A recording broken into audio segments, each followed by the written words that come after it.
শ্রোতা বন্ধুরা, আশা করি আপনারা সকলে অনেক ভালো আছেন। তো আজকে আলোচনা করব একটি খুবই কাজের ভেট মেডিসিন নিয়ে, এমেকটিন ভেট।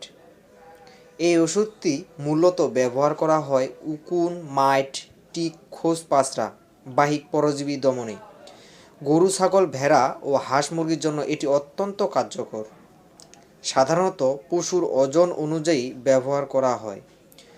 ভুল ডোজ দিলে উপকারের বদলে ক্ষতি হতে পারে, তাই অবশ্যই ভেটের পরামর্শ নিন। সতর্কতা: অতিরিক্ত ডোজ দেবেন না। খুব ছোট বাচ্চা পশুতে সাবধানতা। প্রয়োজনে ভেট ডাক্তারকে দেখান। উপকারিতা: দ্রুত কাজ করে, পশু আরাম পায়, খাবারে রুচি বাড়ে, দুধ ও ওজন বৃদ্ধি পায়। দর্শক বন্ধুরা, ভিডিওটি উপকারে এলে লাইক দিন, কমেন্ট করুন এবং চ্যানেলটি সাবস্ক্রাইব করুন, যাতে পরবর্তীতে ভিডিও ছাড়ার সাথে সাথে আপনার কাছে সেই ভিডিওটি পৌঁছে যায়। ধন্যবাদ সবাইকে, ভালো থাকবেন।